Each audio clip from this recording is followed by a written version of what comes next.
Hello and welcome back to the Perfunctionist channel. Last week we looked at the A minor pentatonic scale and the 5 positions and how to learn them. Today we're going to continue that in lesson 2 and talk about how can we practice these and commit them to memory so that they will be there for us when we want to use them when improvising or just navigating the guitar fretboard in general. But before we go through these 5 positions of the A minor pentatonic scale, it's important that we attach these to the A minor chord, which will become useful for when you're playing the A minor chord around the guitar neck. If you don't know these chords, then this is also an opportunity for you to learn how to play variations of A minor around the guitar neck. Kind of similar to what we did last week with playing the 5 positions of the A minor pentatonic scale. We're going to do the same thing with variations of the A minor chord itself. And they go hand in hand with each other, and that should become apparent as we go through this part of the lesson. So position 1, the one that you probably already know.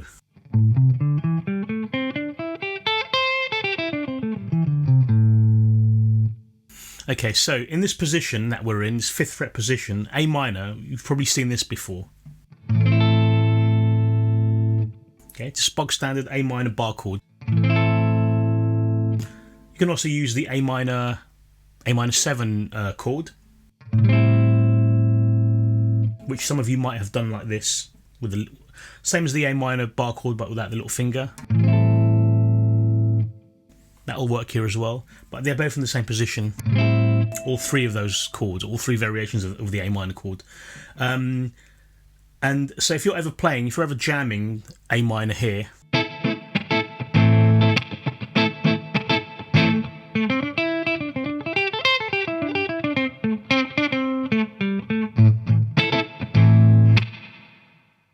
then you kind of know where to play. So the question you have sometimes when you're, say if you're at a jam night, or you're on a gig and the singer says, take a solo, and you need to know where to play your notes. You imagine you're in A minor here, and then you can play the A minor pentatonic position 1 in this shape here. You probably won't even be thinking of position 1 or position 3 or whatever. You'll just be thinking, I'm playing this chord here, what's the scale shape that goes with this, and then you should be able to play it. So that will be applied to all the other positions that we're going to look at now. So position 2, let's have a quick reminder of that one.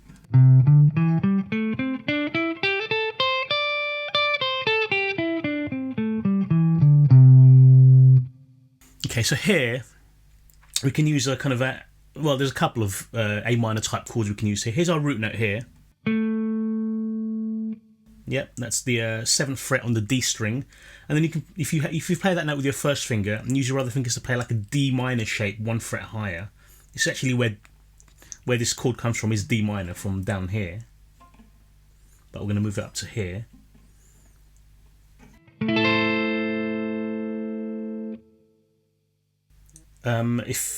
If you want to extend that, we can do A minor 7 here as well, which looks like this. And if you're ever playing around here, or even if you're playing this D minor shape here,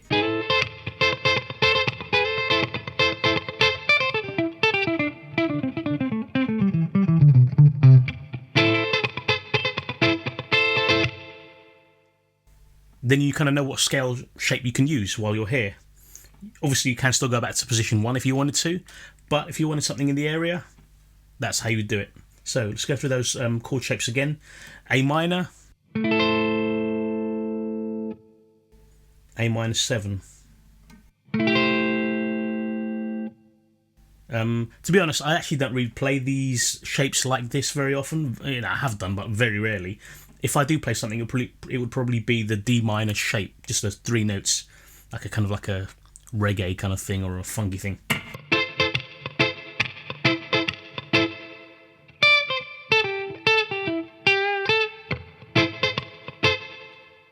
And while we're here, this note here, the 10th fret on the B string, that's our root.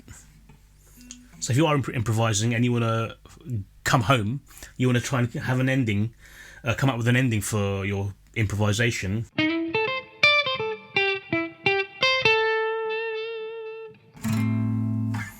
then knowing where the root note is quite important. It's important to know where all the notes are really, but If you're not used to knowing where the notes are, the root note is a good place to start. So there it is there, as well as what we had in the chord earlier on. You can hear they're the same note.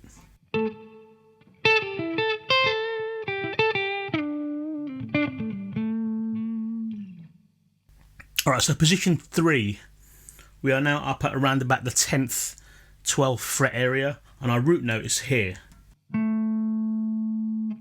That's 12th fret on the A string, and our shape, our chord shape is this.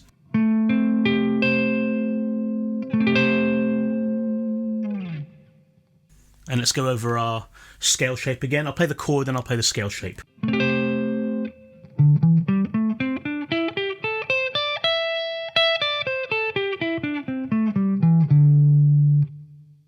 The one that I said was one of Mark Knopfler's favourite ones. At least in that song that I mentioned last week, You and Your Friend.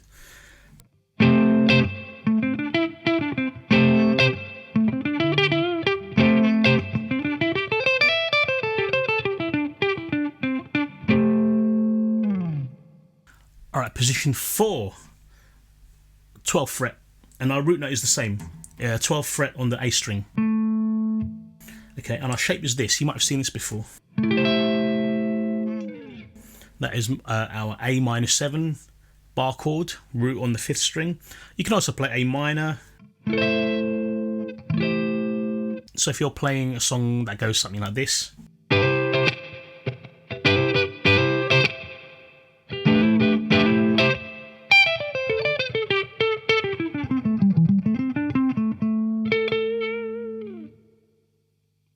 Then at least you know if you're playing. This is a common chord shape as well, so it's good to know this one.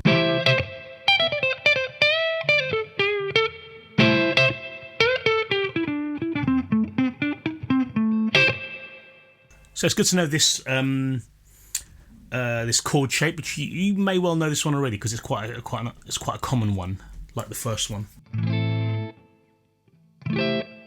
So that's the chord shape. I'll play the chord and then I'll play the scale shape.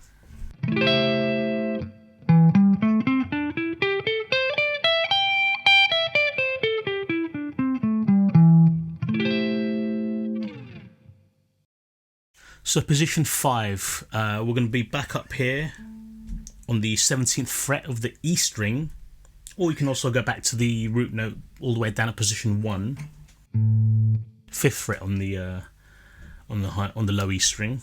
And our chord shape is going to be a minor 11, an A minor 11 chord. I'll do it down here.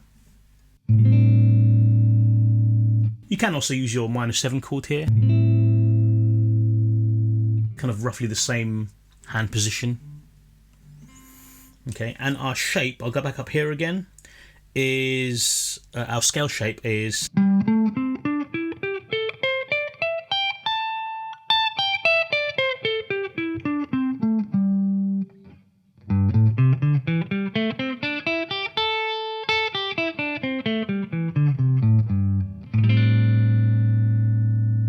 So same as what I said last week, this one is interchangeable because you got to remember that this note here, the 17th fret, is the same as the 5th fret, but just an octave higher. So if you have a guitar that doesn't reach all the way up there, you can just play this down here. So how useful is it to attach these chord shapes to these scales, or you can think of it the other way around, to attach these scales to these chord shapes? I'll give an example. We've been playing in A minor. Let's say we moved up to C minor. So here's our A minor first of all.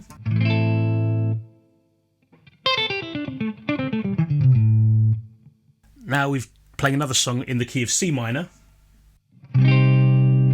up at the 8th fret.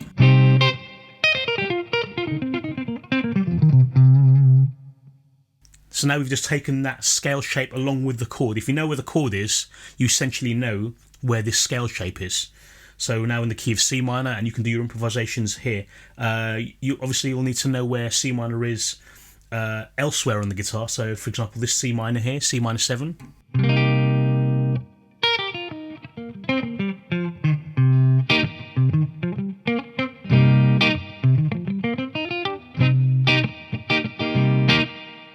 C minor here.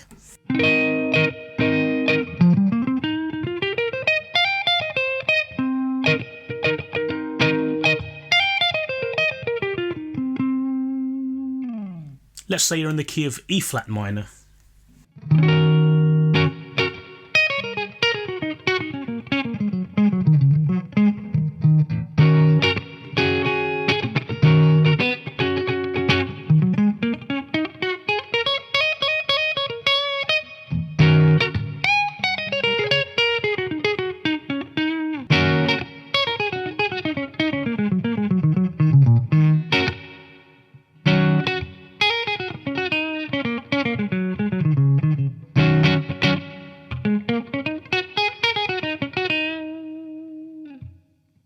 So hopefully you can see how useful it is to attach these scale shapes to the chord shapes, and obviously to know where your chord shapes are on the guitar as well.